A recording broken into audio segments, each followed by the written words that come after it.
Good morning students, how are you? Welcome again in my YouTube channel biology classes. Myself doctor Rakesh Sharma.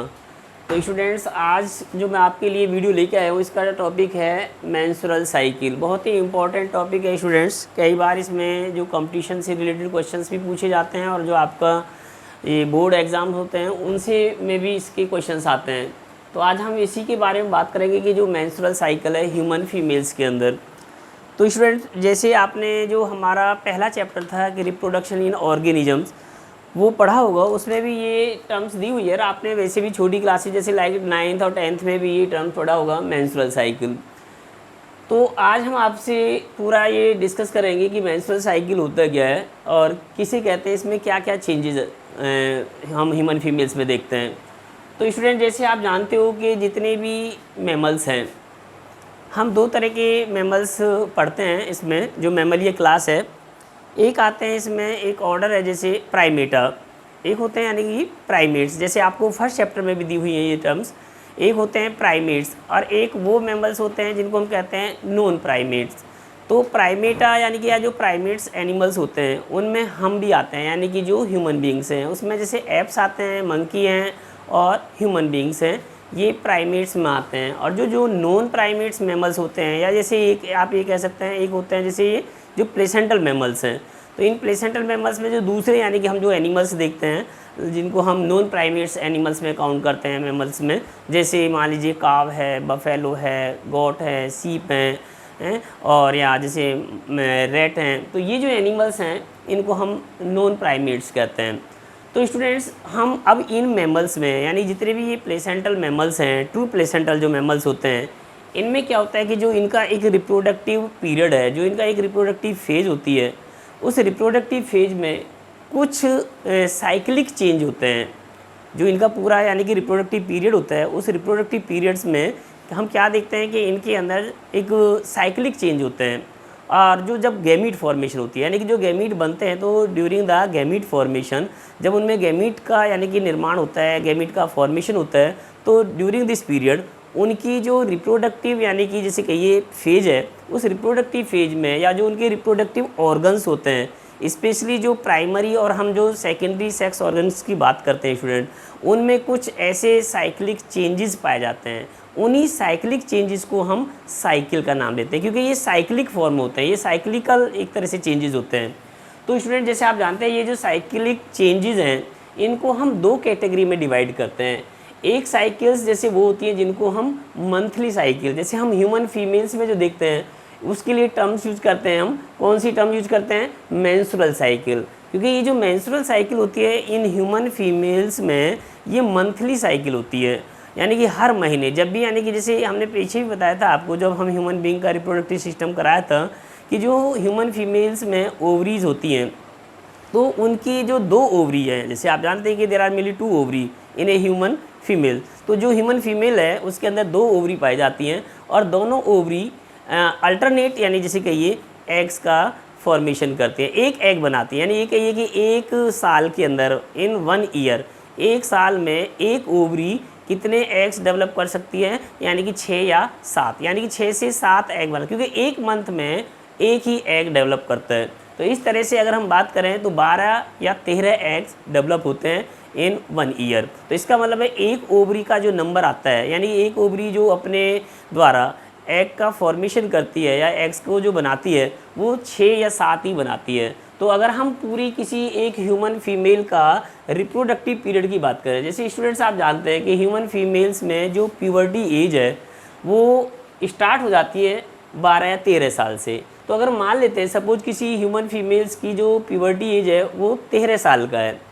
और आप जानते हैं कि जो उसकी रिप्रोडक्टिव जैसे कहते हैं जो पीरियड होता है, उसमें रिप्रोडक्टिव पीरियड की बात करें यानी कि जब तक वो रिप्रोड्यूस कर सकती हैं, वो 45 या 50 साल तक की एज तक रिप्रोड्यूस कर सकती हैं। तो अगर हम ओवरऑल यानी कि उनके रिप्रोडक्टिव पीरियड में जो एग्स के को लेके अगर हम उनके नंबर की बात करें स्टूडेंट, तो जैसे 13 साल की जो कोई गर्ल है, यानी कि अगर मान लीजिए 13 ईयर ओल्ड गर्ल है और उसमें यानी कि फर्स्ट टाइम यानी कि मेंस्ट्रुअल साइकिल स्टार्ट होती है, क्योंकि आप जानते हैं कि ह्यूमन फीमेल्स में जो जब जैसे यानी कि वो एक अपनी प्यूबर्टी एज को अटेन करती हैं तो उनमें ये साइकिल स्टार्ट हो जाती है, मेंस्ट्रुअल साइकिल। तो अगर हम उनकी बात करें तो जैसे तो उन फीमेल्स में क्या होगा, जब यानी कि 13 साल से की एज होगी तो वो तब से लेकर और जब तक कि वो रिप्रोड्यूस करती है, यानी कि 45 से 50 साल तक की एज तक वो एग का फॉर्मेशन कर सकती है। यानी कि इस पूरे 32 साल के रिप्रोडक्टिव पीरियड में वो, यानी कि अगर हम इनको कैलकुलेट करें तो 400 यानी कि जैसे कहते हैं 16 यानी कि 416 जो एग्स हैं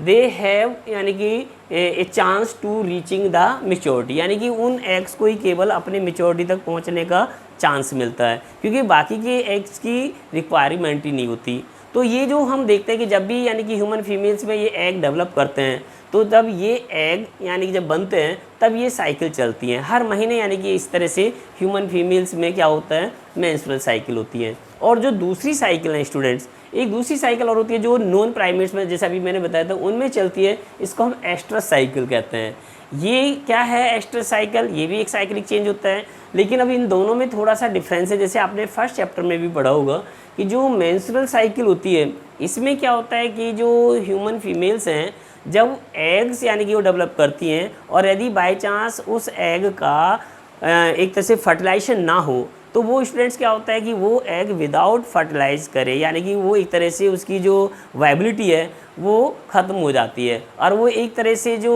एग है यानी कि नॉन वायबल जो एग होता है वो यानी कि उनके यूट्रस से होता हुआ और एक जैसे कहिए ब्लड के द्वारा बाहर निकल जाता है। यानी कि हर महीने अगर हम ये देखें कि एक फीमेल्स में जब साइकिल होती है ये, तो उनका जो एग है यानी कि एक तरह से वो एग जो नॉन वायबल है वो एग रिलीज हो जाता है और उसमें ब्लीडिंग होती है, यानी कि उनकी जो यूट्रस की वॉल होती है वो स्लग ऑफ हो जाती हैं। लेकिन अगर हम एस्ट्रस साइकिल की बात करते हैं जो यानी कि ये नॉन प्राइमेट्स एनिमल्स होते हैं, उनमें क्या होता है कि उनके द्वारा यानी कि जब उनमें एग का फर्टिलाइजेशन नहीं होता, या एक तरह से ये कहिए कि इस साइकिल में जो वो फीमेल्स होती हैं यानी कि जो नॉन प्राइमेट्स फीमेल्स होती हैं वो बहुत ज़्यादा सेक्सुअली अर्ज क्रिएट करती हैं और उनमें क्या है कि उनमें ब्लीडिंग भी नहीं होता, क्योंकि उस एस्ट्रस साइकिल के बाद जो उनके यूट्रस की जो वॉल हैं यानी एंडोमीट्रियम की जो लाइनिंग्स हैं जब वो स्लग ऑफ होती हैं तो वो बाहर नहीं रिलीज होती, बल्कि उनको जो यूट्रस के अंदर ही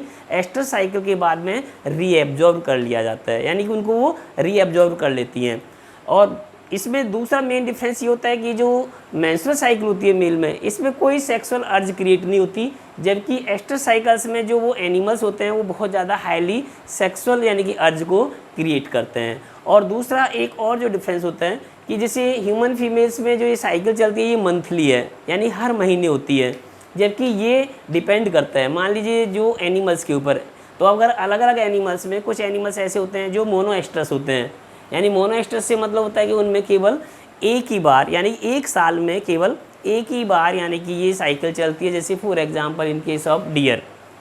कुछ होते हैं जैसे बाई से मतलब होता है यानी कि जैसे बाई एस्ट्रस 2 बार, यानी कि एक साल में 2 बार उनके अंदर ये साइकिल चलती है। जैसे फॉर एग्जांपल अगर आप मान लीजिए जैसे डॉग की बात करते हैं, जो फीमेल डॉग हैं जो बिच होती हैं, तो उनमें क्या होता है एक साल में वो 2 बार यानी कि साइकिल को एक्सपीरियंस करती है या उनमें एक तरह से रिपीट होती है। और कुछ होते हैं पॉलीएस्ट्रस भी, यानी पॉलीएस्ट्रस उन यानी कि एनिमल्स में देखने को मिलता है या वो एनिमल्स होते हैं जिनमें ये साइकिल यानी एस्ट्रस साइकिल एक साल में कई बार यानी कि रिपीट होती है। जैसे for example in case of mouse, तो ये जो माउस है यानी कि जैसे रैट जो है, जैसे अगर आप फीमेल रैट की बात करेंगे तो उनमें ये कई बार यानी कि वो एक तरह से रिपीट करते हैं या वो एक्सपीरियंस करते हैं इस साइकिल को, एस्ट्रस साइकिल को। और कुछ एनिमल ऐसे होते हैं जो 2 बार करते हैं, उनको बाई एस्ट्रस कहते हैं, और कुछ ऐसे होते हैं जो मोनोएस्ट्रस है। तो ये तो रही एक जनरल सी इन्फॉर्मेशन कि ये साइकिल होती क्या है। यानी साइकिल से मतलब जैसे आप समझते ही हैं कि एक रेगुलरली ये साइकिल चलती रहती हैं एनिमल्स में, स्पेशली जो मैमल्स हैं। हम क्योंकि मैमल्स में देखते हैं, और मैमल्स मैंने अभी आपको स्टूडेंट्स बताएं 2 टाइप के हैं। एक जो ये यानी कि ये प्लेसेंटल मैमल्स हैं, हम इनको एक तो प्राइमेट्स की कैटेगरी में कह रहे हैं, और एक जो नॉन प्राइमेट्स एनिमल्स होते हैं। तो जो नॉन प्राइमेट्स एनिमल्स हैं यानी कि उनमें काव, बफेलो, गॉट, सीप, डॉग और ये सारे जितने भी और अदर एनिमल्स हैं ये आते हैं। और बाकी जो प्राइमेट्स में आते हैं उसमें हम जैसे ह्यूमन यानी कि हम आते हैं, ह्यूमन बींग्स आते हैं, या जैसे इसके अलावा मंकी हैं, ये एनिमल्स आते हैं जो एप्स वगैरह हैं। तो अब इन्हीं की आज हम जो डिस्कस करेंगे स्टूडेंट्स, अब हम आपसे आज इस वीडियो के माध्यम से मेंस्ट्रुअल साइकिल को लेते हैं, क्योंकि जो 3rd चैप्टर आपका ह्यूमन रिप्रोडक्टिव सिस्टम का इसमें ये टॉपिक है। तो अब हमने आपको जैसे कराया भी है कि अब मेंस्ट्रुअल साइकिल, जैसे अभी आपको बताया कि भाई एक ह्यूमन फीमेल के अंदर या कोई भी यानी कि ह्यूमन फीमेल्स एक मेच्योरिटी को गेन कर लेती है, मेच्योरिटी एज को अटेन कर लेती है, यानी प्यूबर्टी एज को अटेन करती है, तो उसमें हर महीने यानी कि क्या है एक साइकिल, ये जो हम रिप्रोडक्टिव यानी कि साइकिल जैसे कह रहे हैं, इसमें एक साइक्लिकल यानी कि चेंजेस आते हैं उनके जो रिप्रोडक्टिव ऑर्गन्स होते हैं। और रिप्रोडक्टिव ऑर्गन्स में स्पेशली जैसे प्राइमरी, सेकेंडरी जो यानी एसेसरी पार्ट होते हैं, एसेसरी यानी जैसे जो डक्ट होती हैं या जो ग्लैंड्स होती हैं, और कुछ जैसे हार्मोन्स जो होते हैं, इनमें जो चेंजेस होते हैं उन्हीं चेंजेस को आधार पे हम इसको मेंस्ट्रुअल साइकिल कहते हैं। यानी कि मेंस्ट्रुअल साइकिल का मतलब है ये मंथली चलने वाली एक साइकिल है। और ये जो साइकिल होती है स्टूडेंट, ये मंथली हम इसलिए कह रहे हैं क्योंकि ये 28 से 29 दिन की जैसे ये साइकिल होती है। और जब किसी फीमेल्स में ये साइकिल जब स्टार्ट होगी, फर्स्ट यानी कि जो साइकिल स्टार्ट होगी, तब यानी कि हम उसको क्या कहते हैं, मेनॉर्की। उस फीमेल को हम क्या कहेंगे, उसके लिए टर्म यूज़ करते हैं मेनॉर्की कहते हैं। यानी कि अब मान लेते हैं किसी फीमेल को फर्स्ट टाइम ये साइकिल हुई है तो वो यानी कि मेनॉर्की, और अब उसके बाद अब उस फीमेल को ये एक्सपीरियंस होना यानी स्टार्ट हो जाता है, ये अनुभव होना स्टार्ट हो जाता है कि अब उसको हर महीने यानी कि ये साइकिल होंगी। और ये इस तरह से यानी तब तक चलती रहेंगी जब तक कि जैसे कहिए कि उसका जो फुल यानी जो रिप्रोडक्टिव पीरियड है, तो किसी भी फीमेल का जैसे एक रिप्रोडक्टिव जो पीरियड हम देखते हैं वो 45 से 50 साल तक चलता है। और 45 से 50 साल के आसपास जो है वो फीमेल एक तरह से क्या हो जाती हैं, मेनोपॉज हो जाती हैं। यानी कि मेनोपॉज से मतलब है कि जब उनके अंदर ये जो मेंस्ट्रुअल साइकिल हैं ये सीज हो जाती हैं, बंद हो जाती हैं। तो एक तरह से यही मैंने आपको बताया कि जैसे मान लेते हैं अगर कोई मेनॉर्की से लेकर मेनोपॉज तक अगर हम किसी फीमेल में देखें तो उन फीमेल्स में अगर वो कम्प्लीटली भी यानी कि अगर एग का फॉर्मेशन करती रहें, ये गैमीट फॉर्मेशन करती रहें, तो उनको केवल 416 यानी कि जैसे कहिए एग ही रिक्वायर्ड होते हैं किसकी के लिए, वो रीचिंग टू देयर मेच्योरिटी, यानी कि उनको एक तरह से मेच्योर करने के लिए या उनको रिलीज़ करने के लिए बाकी के एग्स के। इसीलिए ह्यूमन फीमेल्स में एक और ख़ास बात होती है कि उनमें जो एग का डेवलपमेंट है वो तभी हो जाता है जब कोई ह्यूमन फीमेल्स अपनी मदर के पेट के अंदर होती है, यानी कि इनसाइड मदर बॉडी। जब वो फैटल स्टेज में होती है तो जब उनके अंदर ओवरी का यानी कि जैसे फॉर्मेशन होगा, जब यानी कि उनकी ओवरी बनेंगी तो ओवरी के अंदर जितने एग्स बनते हैं लगभग मिलियन यानी कि जैसे कहिए एग्स जो हैं पर ओवरी उनके अंदर डेवलप हो जाते हैं। और धीरे धीरे जब उनका बर्थ होता है यानी उस फीमेल एक तरह से जो फिटस है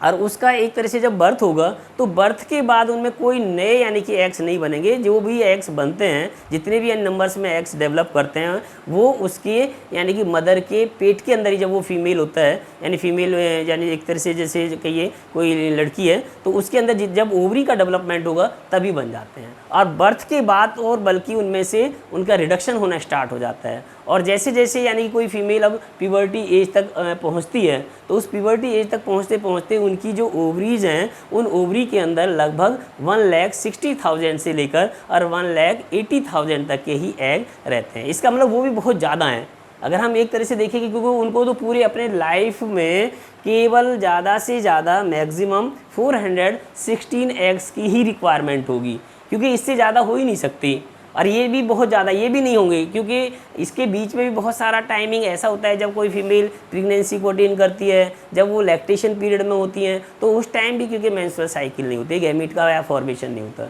तो चलिए स्टूडेंट्स आज हम इन्हीं को डिस्कस करते हैं कोई फीमेल्स में ये साइकिल कैसे यानी कि स्टार्ट होती है। तो देखिए आपको मैंने ये 2 डायग्राम बनाए इसमें, क्योंकि अभी मैंने बताया कुछ साइक्लिकल चेंजेस हैं जो हॉर्मोन्स के अंदर होते हैं या जो उनके जो प्राइमरी सेक्स ऑर्गन लाइक जैसे ओवरी में हम देखते हैं या जो उनकी एसेसरी यानी कि डक्ट्स होती हैं और जो ग्लैंड्स होती हैं उनमें जो चेंजेस देखते हैं। तो वो क्या क्या चेंजेस आते हैं आज हम इन साइकिल्स में उन्हीं को यानी कि एक तरह से डिस्कस करेंगे स्टूडेंट्स। तो सबसे पहले हम मान ले देखिए एक मैंने आपको ये साइकिल यानी कि चक्र है, ये साइकिल का मतलब आप समझते हैं जैसे हिंदी में साइकिल को कहते हैं चक्र। चक्र से मतलब है आप इसको हम कहाँ से स्टार्ट करें, जहाँ से भी स्टार्ट करोगे और उसी के ऊपर आके रुक जाइए। मतलब जैसे कहते हैं ना एक चक्र पूरा करने में, एक साइकिल पूरा करने में, मान लीजिए हम जहाँ से स्टार्ट करेंगे उस साइकिल को और उसी के पास आ जाए यानी कि उसी के यानी कि जैसे कहते हैं एंड तक आ जाए तो एक साइकिल पूरी हो जाती है। जैसे अभी हम कह रहे हैं ये ह्यूमन फीमेल्स में एक हमने साइकिल को दिखाने के लिए एक चक्र बनाया हुआ है और ये इसमें ये जो 1 2 3 4 5 ये ऐसे 28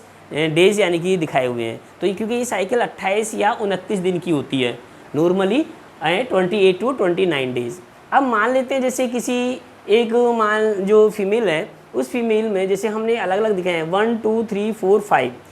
ये जो पूरी साइकिल है, इस पूरी साइकिल को अब हम डिवाइड कर लेते हैं स्टूडेंट्स। ये पूरी साइकिल को आप 3 या 4 पार्ट में डिवाइड कर सकते हैं। कुछ बुक्स में अगर आप ये भी पढ़ोगे कि इसको 4 पार्ट्स में डिवाइड किया हुआ है, और कुछ बुक्स में ये भी देखोगे स्टूडेंट्स इसको हम 3 ही पार्ट्स में डिवाइड करते हैं। और एक और भी बात आपको हो सकता है कि कुछ बुक्स में अलग अलग भी मिले, जैसे कहीं कुछ बुक्स में क्या करते हैं वो यहाँ से दिखाते हैं फॉलिकुलर जो फेज हमने लिखी है ये दूसरे पे लिखी है। कुछ बुक्स में ऐसे हो सकता है कि फॉलिकुलर फेज को पहले दिखाएं, दूसरी उसकी जो फेज है वो ल्यूटियल फेज दिखाएं, और तीसरी मेंस्ट्रुअल फेज, यानी कि 3 ही फेज में डिवाइड करते हैं। और मैंने आपको जैसे क्या है मैंने 4 पार्ट में डिवाइड किया हुआ है यहाँ, और इसमें जो स्टार्टिंग की है वो मेंस्ट्रुअल यानी कि फेज से स्टार्ट किया हुआ है। तो आप यहाँ से भी स्टार्ट कर सकते हैं या यहाँ से भी स्टार्ट कर सकते हैं, वो डिपेंड करता है आपने कौन सी बुक पढ़ी है। दोनों में ये दोनों तरीके सही हैं। जैसे मेंस्ट्रुअल फेज से अगर स्टार्ट करेंगे तो यहीं आके रोक देंगे, अगर हम फॉलिकुलर फेज से स्टार्ट करते हैं तो फिर यहीं आके रोक देते हैं, क्योंकि ये साइकिल है। आप यहाँ से स्टार्ट करिए, यहाँ से स्टार्ट करिए, देयर इज़ नो डिफरेंसेस, तो इसमें कोई अंतर नहीं है। और दूसरा जो मैं आपको बताना चाहता हूँ, जैसे ये ओवुलेटरी फेज मैंने एक अलग से दिखा रखी है। कुछ बुक्स में जब आप पढ़ोगे तो ये यानी कि अलग से नहीं मिलेगा, बल्कि इसी ल्यूटियल यानी कि फेज में ही ये ओवुलेटरी फेज को भी इंक्लूड कर लेते हैं। तो चलिए आप यानी कि मैं अपने तरीके से जैसे आपको समझाने की कोशिश करता हूँ। ये हमने अब पूरी होल यानी कि जो मेंस्ट्रुअल साइकिल है ह्यूमन फीमेल्स में, तो उसको 4 पार्ट में डिवाइड किया है। और पहला यानी कि पार्ट लिया है जैसे मेंस्ट्रुअल फेज, तो ये पहली मेंस्ट्रुअल फेज यानी कि जिसको हम कहते हैं ब्लीडिंग फेज भी, ये ब्लीडिंग फेज है। तो जब ये ब्लीडिंग फेज यानी कि स्टार्ट होती है किसी ह्यूमन फीमेल में, तो हम इसको ये काउंट करते हैं कि ये 3 से 5 दिन की है एवरेज, यानी कि लगभग 4 दिन तक ये ह्यूमन फीमेल्स में चलती हैं और उसमें यानी कि ब्लीडिंग होती है। तो जब यानी कि ह्यूमन फीमेल्स में जैसे ब्लीडिंग होगी तो हमने उसी के नाम पे इसका नाम रखा है मेंस्ट्रुअल फेज। ये जैसे 1 2 3 4 5 दिन हमने इसमें लिए। हमने ऊपर लिखा है साइकिल बिगिन्स हेयर, यहाँ से ये साइकिल स्टार्ट हुई, और इसमें क्या है कि menstruation starts on the first day. ये पहले दिन से मानो हमने यहाँ से कैलकुलेट करा है इसको कि मेंस्ट्रुअल जो साइकिल है वो पहले दिन से यानी कि यहाँ से स्टार्ट हुई। तो 1 2 3 4 5 यानी कि नॉर्मली हम देखें तो एक ये जो साइकिल यानी कि जो ब्लीडिंग फेज है, इस ब्लीडिंग फेज में क्या होता है 3 से 5 दिन तक ये यानी किसी फीमेल में चल सकती है। मिनिमम यानी कि 3 दिन तक भी चल सकती है और मैक्सिमम 5 दिन तक भी चल सकती है, अगर वो नॉर्मल है। ये नॉर्मल यानी केसेज हैं। अगर मान ली कोई उसको डिसऑर्डर है तो हो सकता है ये फिर ज़्यादा एक्सीड हो सकता है, लेकिन नॉर्मली किसी फीमेल्स में ये 3 से 5 दिन की साइकिल होती है, इसलिए हम इसको कहते हैं मेंस्ट्रुअल फेज। और इस मेंस्ट्रुअल फेज में होता क्या है, अभी जैसे हमने बताया था ह्यूमन फीमेल्स में क्या है कि जब एग ओवरी से आता है और जब ये एग ओवरी से रिलीज होगा, तो एक ही एग यानी कि जैसे किसी एक ओवरी से रिलीज होता है स्टूडेंट्स, और ये एग जाके फ्लोपियन जो ट्यूब का पार्ट होता है, लास्ट पार्ट यानी जैसे एम्पुला वाला रीजन, उस एम्पुला रीजन के अंदर ये जाके रुकता है, और एम्पुला रीजन में ये वेट करता है फॉर फर्टिलाइजेशन। और मैंने ये भी बताया था कि जो ह्यूमन एग्स का एक वाइबल पीरियड है या जो उसकी वाइटिलिटी है वो केवल जैसे ज़्यादातर मेनली हम देखते हैं कि 48 आवर तक ही होती है, या मैक्सिमम यानी कि 48 टू 72 आवर्स तक वो वाइबल रहता है। इसलिए ज़्यादा यानी कि लंबे टाइम तक यहाँ सर्वाइव नहीं कर सकता। तो जैसे ही ओवुलेशन होने के बाद और वो एग एम्पुला में पहुँचता है और बाई चांस अब वहाँ इसका फर्टिलाइजेशन ना हो, तो जब फर्टिलाइजेशन नहीं होता तो उस पीरियड में क्या होगा, क्योंकि फर्टिलाइजेशन ना होने से जो एक हार्मोन्स है, यानी स्पेशली जो एक हार्मोन है LH हार्मोन, वो LH हार्मोन जिसको हम कहते हैं ल्यूटिनाइजिंग हार्मोन, ये ल्यूटिनाइजिंग हार्मोन कहाँ से निकलता है, पिट्यूटरी ग्लैंड, जो एंटीरियर पार्ट है पिट्यूटरी ग्लैंड का, इस पिट्यूटरी ग्लैंड से ये रिलीज होता है। तो ये पिट्यूटरी ग्लैंड से जब ये हार्मोन आता है LH हार्मोन, तो ये LH हार्मोन्स क्या काम करेगा स्टूडेंट्स, इस LH हार्मोन के कारण, ठीक है, तो धीरे धीरे इसकी जो मात्रा है वो कम होना स्टार्ट हो जाती है। और वो कम क्यों होती है, LH हार्मोन कम क्यों हो जाता है, क्योंकि जैसे ही मान लो फर्टिलाइजेशन नहीं होता तो सबसे मेन इंपॉर्टेंट एक दूसरा हार्मोन एक और है प्रोजेस्टेरोन। जो ये प्रोजेस्टेरोन हार्मोन है, ये प्रोजेस्टेरोन हार्मोन कहाँ से निकलता है, ये प्रोजेस्टेरोन हार्मोन निकलता है कॉर्पस ल्यूटियम से। जो कॉर्पस ल्यूटियम है, ये कॉर्पस ल्यूटियम एक जैसे कि ये टेम्परेरी ग्लैंड्स है ओवरी के अंदर, और कब बनती है, ओवुलेशन के बाद, यानी जब ओवुलेशन हो जाती है, एग रिलीज हो जाता है एक तरह से ओवरी से। तो जब वो ग्राफियन फॉलिकल ब्रस्ट करेगा तो उसमें से यानी कि जो सेकेंडरी oocyte है वो सेकेंडरी oocyte यानी कि यहाँ से रिलीज हो जाता है, और जो उसका रिमेनिंग पार्ट है जो यानी फॉलिकुलर सेल्स बच जाती हैं वो फॉलिकुलर सेल क्या करती हैं, वो चेंज हो जाती हैं इस LH हार्मोन के कारण। ये LH हार्मोन उन फॉलिकुलर सेल्स होती हैं उन फॉलिकुलर सेल को स्टूमुलेट करता है, और स्टूमुलेट करने के बाद इसको किस में कन्वर्ट करा देगा, इसको स्टूमुलेट करने के बाद कन्वर्ट कर देगा कॉर्पस ल्यूटियम में। और जैसे ये कॉर्पस ल्यूटियम बनती है तब ये कॉर्पस ल्यूटियम क्या करती है, ये कॉर्पस ल्यूटियम सिक्रीट करती है एक दूसरा यानी कि हार्मोन जिसको कहते हैं प्रोजेस्टेरोन हार्मोन। तो इस तरह से प्रोजेस्टेरोन हार्मोन का लेवल यानी कि जब फर्टिलाइजेशन नहीं हुआ तो पहले प्रोजेस्टेरोन हार्मोन का लेवल यानी कि कम होना स्टार्ट हो जाता है, क्योंकि कॉर्पस ल्यूटियम धीरे धीरे डिजेनरेट होना स्टार्ट हो जाती है। और जैसे जैसे कॉर्पस ल्यूटियम डिजेनरेट होगी और ये प्रोजेस्टेरोन हार्मोन का लेवल कम होगा तो इसके कारण जो LH हार्मोन है ये भी धीरे धीरे कम हो जाता है। तो इन हार्मोन के कम होने के कारण क्या होगा कि जो यूट्रस की एंडोमेट्रियम लाइनिंग होती है जो बहुत ज़्यादा हाईली वेस्कुलर थी और वो बहुत ज़्यादा हाईली ग्लैंडुलर थी,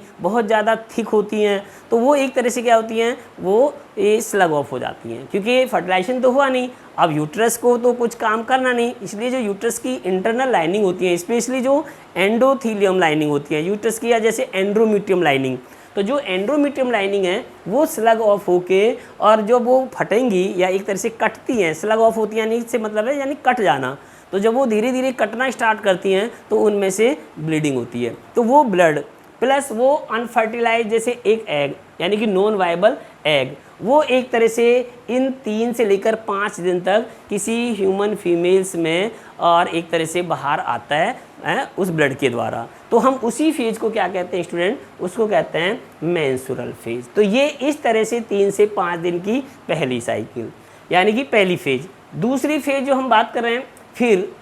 प्रोलिफरेटिव फेज, क्योंकि अब मान लीजिए क्या है कि जैसे अब फर्टिलाइजेशन तो होगा नहीं, अब वो भी यानी कि एग धीरे धीरे जो है ब्लीडिंग के द्वारा बाहर निकल गया, तो जिस दिन से ये मान लेते हैं पहली साइकिल यानी कि फर्स्ट डे जिस दिन से ब्लीडिंग हुआ था उसी दिन से क्योंकि जो है नेक्स्ट साइकिल स्टार्ट हो रही है अब, तो उसमें क्या होगा कि अब उसमें प्रोलिफरेटिव का फेज का मतलब है कि एक तरह से मल्टीप्लिकेशन फेज यानी कि जो प्रोलिफरेट करना। अब क्या होता है प्रोलिफरेशन में ये 6 से लेकर और ये कब तक चलती है 14 दिन तक, ये 14 दिन की फेज है प्रोलिफरेटिव यानी कि 6 to 14 जैसे हमने लगा रखा है। इस फेज में क्या होगा, अब जैसे एक आपने नाम दूसरा एक मेन 2 इंपॉर्टेंट हार्मोन है जो हमारी एंटीरियर पिट्यूटरी ग्लैंड सिक्रीट करती हैं, एक LH हार्मोन है और एक है FSH। अब ये हार्मोन आता है, सबसे इम्पोर्टेंट रोल अब इस हार्मोन का है। ये जो फॉलिकुलर स्टिमुलेटिंग हार्मोन है इसका नाम है फॉलिकुलर स्टिमुलेटिंग हार्मोन या फॉलिकल स्टिमुलेटिंग हार्मोन। ये हार्मोन क्या काम करता है, ये हार्मोन FSH जो यानी कि ओवरी की फॉलिकल सेल्स हैं, अब क्योंकि वो तो ख़त्म हो गया, अब दूसरी ओवरी के अंदर यानी कि अब नेक्स्ट साइकिल स्टार्ट हो रही है, तो जब यानी कि साइकिल स्टार्ट होती है तो जो सेकेंड यानी कि जो दूसरी यानी कि ओवरी है उस ओवरी की जो मेनली फॉलिकुलर सेल्स हैं यानी कि जो कोई अब प्राइमरी oocyte को ग्रो करा करके सेकेंडरी oocyte तक लेके जाएंगे, तो इसलिए क्या होता है ये FSH हार्मोन यानी कि जो दूसरी ओवरी होगी उनके अंदर जो एग्स भरे होते हैं उनमें से उनकी जो फॉलिकल सेल्स होंगी स्पेशली जिसको अब रिलीज होना होगा तो उनको यानी क्या करता है स्टिमुलेट करता है। ये फॉलिकल स्टिमुलेटिंग हार्मोन है जो एंटीरियर पिट्यूटरी ग्लैंड से रिलीज हो रहा है, और वो धीरे धीरे यानी एक तरह से सेल जो है अपने यानी साइज को बढ़ा लेती हैं यानी कि स्टिमुलेट हो जाती हैं, ग्रो करना स्टार्ट कर देती हैं, और जब वो धीरे धीरे ग्रो करती हैं फॉलिकल सेल्स तो वो भी एक तरह से आगे चल के क्या होते हैं 1-2 दिन के बाद जब जैसे जैसे हार्मोन का यानी कि उनके ऊपर इफेक्ट पड़ेगा तो वो सेल्स सिक्रीट करना स्टार्ट कर देती है। कौन सा, एक हार्मोन है एस्ट्रोजन। ये एस्ट्रोजन हार्मोन सिक्रीट करती हैं कौन, जो फॉलिकल सेल्स है, क्योंकि ये फॉलिकल सेल को स्टिमुलेट कर रहा है FSH, और ये फॉलिकल सेल्स जो क्या काम करती हैं एक हार्मोन सिक्रीट करती हैं जिसको कहते हैं एस्ट्रोजन। अब ये एस्ट्रोजन क्या काम करेगा, ये एस्ट्रोजन पूरा जो ह्यूमन का रिप्रोडक्टिव यानी कि पार्ट है, जैसे मान लेते हैं जो यूट्रस है यूट्रस की लाइनिंग को जैसे इंक्रीज करता है, या एंडोमेट्रियम लाइनिंग और जो फ्लोपियन ट्यूब्स होती हैं उनको ग्लैंडुलर बनाता है, और जो मेनली ग्लैंड्स होती हैं उनको सिक्रीटरी बनाने का काम करता है। तो यानी कि ये एस्ट्रोजन एक तरह से काम करना स्टार्ट कर देता है। और जैसे जैसे ये यानी कि एस्ट्रोजन इनके ऊपर काम करेगा, इन ऑर्गन्स के ऊपर, साथ साथ क्या होता है उधर यानी कि जो LH हार्मोन है, अब ये क्योंकि ये LH हार्मोन भी पिट्यूटरी ग्लैंड से ही आ रहा है, तो ये LH हार्मोन और FSH हार्मोन, ये दोनों हार्मोन्स मिलके यूट्रस को यानी कि एक तरह से तैयार करना स्टार्ट कर देते हैं। और जब बहुत ज़्यादा यानी कि LH का लेवल, जैसे अब अगर आप देखो ये ग्राफ देखिए, इसमें एक हमने ब्लू कलर से दिखा रखा है FSH हार्मोन का लेवल, और एक में जो ब्लैक कलर से दिखा रखा है ये है LH हार्मोन। जब ये लगभग यानी कि 14वें दिन तक पहुंचता है, क्योंकि ये अभी मैंने बताया जो प्रोलिफरेटिव फेज है या जो मल्टीप्लिकेटिव फेज है ये होती है 13 से यानी 6 से लेकर 13 या 14 दिन की, ये 13 से 14 दिन की, क्योंकि 14वें दिन ओवुलेशन हो जाती है। और ये ओवुलेशन कब होगी, जब यानी कि LH हार्मोन का जो लेवल है वो पीक पे होगा, यानी कि जब बहुत ज़्यादा उधर एस्ट्रोजन हार्मोन और उधर यानी कि पिट्यूटरी ग्लैंड से अब क्या निकल रहा है, अब दूसरा, क्योंकि दूसरी साइकिल स्टार्ट होगी ना अब ये, तो LH हार्मोन जो लुटिनाइजिंग हार्मोन है ये सिक्रीट होना स्टार्ट हो जाता है। और जब ये LH हार्मोन निकलेगा और ये बहुत ज़्यादा अधिक यानी जैसे कहते हैं इसकी कंसंट्रेशन हो जाती है ब्लड के अंदर, जिसको हम LH सर्ज भी कहते हैं, तो ये ट्राइगर करता है। ये किसको ट्राइगर कर रहा है, ट्राइगर ओवुलेशन को। तो यानी कि 14वें दिन अब ओवुलेशन हो जाती है। तो ये जब 14वें दिन ओवुलेशन होगी तो हमने अब दूसरा नाम दे दिया है क्या, फॉलिकुलर यानी कि फेज के बाद या प्रोलिफरेटिव फेज के बाद। जैसे ही प्रोलिफरेशन के बाद अब कौन सी आती है 14वें दिन, ओवुलेटरी फेज, यानी कि जिसमें जो ये एग है अब ये रिलीज हो जाएगा, फिर ये एग रिलीज हो जाता है। और जैसे जैसे ये एग रिलीज होगा तो ये एग रिलीज होने के बाद अब जैसे मैंने बताया फ्लोपियन ट्यूब से फिर चला जाता है ये और एम्पुला के अंदर। तो ये जो यानी कि जब यहाँ से यानी कि 15 से लेकर और जो ये 28 दिन की यानी कि जैसे कहिए फेज है, हम इस फेज को क्या कहते हैं, सिक्रीटरी फेज के नाम से जानते हैं। ये सिक्रीटरी फेज है। और इस सिक्रीटरी फेज में क्या होगा कि ये जो एग है यानी कि यहाँ से रिलीज हुआ है, यानी कि सेकेंडरी oocyte जब यहाँ से रिलीज होता है तो ये अभी जैसे मैंने बताया था कि एम्पुला में पहुँचेगा, फिर यानी कि अब ये दूसरी ओवरी से चल रहा है, तो जैसे ये एम्पुला रीजन में पहुँचता है फिर ये वेट करता है वहाँ पर किसका, फॉर फर्टिलाइजेशन। तो वहाँ पर मान लेते हैं ये अब जैसे रहेगा तो 24 दिन तक अगर हम देखें तो 24 दिन तक मेनली जो ये हार्मोन्स हैं जैसे LH और ये एस्ट्रोजन ये पूरा काम करते हैं, यानी कि पूरी एक तरह से उसको मेंटेन करते हैं। जो उनका यूट्रस है, जैसे फीमेल का जो पूरा यूट्रस है, फ्लोपियन ट्यूब्स हैं, वेजाइनल ग्लैंड्स हैं, यूट्राइन ग्लैंड्स हैं, उनको एक तरह से पूरा एक तरह से उनको ये डेवलप करने में हेल्प करता है। इसलिए इसको सिक्रीटरी फेज कहते हैं, क्योंकि जो एंडोमेट्रियम लाइनिंग है वो एक तरह से क्या है, वेटरी फ्लूइड सिक्रीट करती हैं। और वो इसलिए कर रही हैं कि अगर बाई चांस फर्टिलाइज हो जाता है एग, तो फर्टिलाइजेशन के बाद में क्योंकि उसका इम्प्लांटेशन कहाँ होता है, यूट्रस में, तो उस इम्प्लांटेड यानी कि जैसे ब्लास्टोसिस्ट को न्यूट्रिएंट्स यानी कि जो सप्लाई करता है वो यूट्रस की यानी कि लाइनिंग से जाता है, यानी यूट्रस प्रोवाइड करता है। तो इसलिए इनको पूरा एक ये सिक्रीटरी यानी कि जैसे फेज हम इसीलिए कह रहे हैं क्योंकि जो ये यूट्राइन ग्लैंड्स होती हैं वो एक वेटरी फ्लूइड सिक्रीट करती हैं, बहुत ज़्यादा मात्रा में वेटरी फ्लूइड सिक्रीट करती हैं। क्योंकि जो प्रोजेस्टेरोन हार्मोन है वो, क्योंकि अभी मैंने बताया था जो जब ये ओवुलेशन हो जाती है तो जो रिमेनिंग पार्ट है फॉलिकल सेल जहाँ से ये यानी कि एग रिलीज हुआ है उसका जो रिमेनिंग पार्ट है वो कार्पस ल्यूटियम बना रहा है दूसरी ग्लैंड, टेम्परेरी ग्लैंड, और वो ग्लैंड क्या सिक्रीट करती है, प्रोजेस्टेरोन। तो उधर प्रोजेस्टेरोन हार्मोन, एस्ट्रोजन हार्मोन, ये दोनों मिलके क्योंकि पूरे यूट्रस को तैयार कर रहे हैं, क्योंकि प्रॉपर एक तरह से जो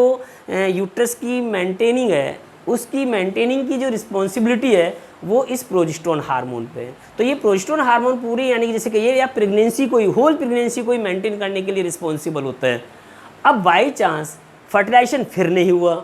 तो 24वें दिन क्या होता है कि 24वें दिन ही ये कार्पस जो ल्यूटियम है वो कैसी हो जाती है, बिगिन टू डिजेनरेट, वो धीरे धीरे यानी कि डिजेनरेट होना स्टार्ट हो जाती है, क्योंकि वो पहले ही साइन मिल जाता है। अगर मान लो फर्टिलाइजेशन नहीं हुआ तो फिर 24वें दिन ही क्या होगा कि 24वें दिन ही यानी कि ये धीरे धीरे कार्पस ल्यूटियम और यानी कि ख़त्म हो जाएगी। और अभी मैंने आपको बताया जब कार्पस ल्यूटियम ख़त्म हो जाती है तो कार्पस ल्यूटियम क्या सिक्रीट कर रही थी, प्रोजेस्टेरोन। तो प्रोजेस्टेरोन का लेवल धीरे धीरे फिर कैसा हो जाएगा, फिर ये कम होना स्टार्ट हो गया। और जब ये प्रोजेस्टेरोन का लेवल यानी कम होगा तो उसके बाद में क्या होगा, जो ल्यूटिनाइजिंग हार्मोन है ये इसको सुप्रेस कर देगा, यानी इसको भी दबा देगा, इसको भी इनहिबिट कर देगा। उधर यानी कि प्रोजेस्टेरोन हार्मोन भी यानी कम हो गया और उधर साथ साथ में ल्यूटिनाइजिंग हार्मोन का रोल ख़त्म हो गया। और फिर क्या होगा, फिर वो यानी कि जो एंडोमेट्रियम लाइनिंग थी वो स्लग ऑफ होना स्टार्ट हो जाती है, फिर वो कटना स्टार्ट हो जाती हैं और फिर यहाँ से फिर दूसरी यानी कि साइकिल स्टार्ट हो जाएगी। इस तरह से जैसे हमने यहीं से स्टार्ट करा फिर यहीं आगे ख़त्म हो गए,